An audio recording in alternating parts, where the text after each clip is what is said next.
આજના સોશિયલ મીડિયાના સમયમાં જ્યારે આપણે ક્યાંક ને ક્યાંક આપણા પર્યાવરણને, નેચરને, આપણી સંસ્કૃતિને દૂર છોડતા જાય છે અને સતત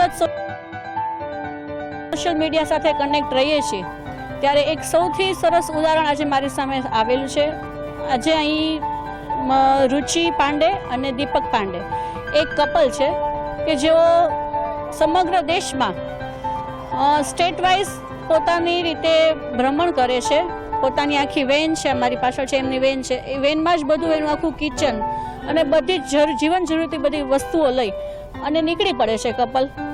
અને સમગ્ર સ્ટેટમાં દરેક સ્ટેટની પોતાની જે કલ્ચર ને ત્યાંની સંસ્કૃતિ, ત્યાંનું જે વખણાય છે તે બધી વસ્તુઓ જોવે અને માણે. અને આપણા પૂરા સમગ્ર દેશમાં એ લોકો ફરી રહ્યા છે.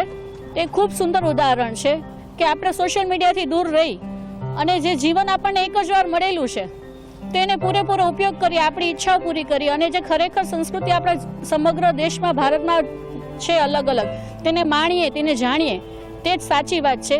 અને અત્યારના યુગમાં જે યંગસ્ટર્સ ઘણું બધું ગુમાવે છે સતત મોબાઈલમાં રહીને, તે ક્યાંક ને ક્યાંક ઘણી બધી વસ્તુઓ છૂટી જાય છે. તો એ છોડે અને મોબાઈલની બહાર પણ જે ખરેખર દુનિયા છે તેને માણવી જોઈએ.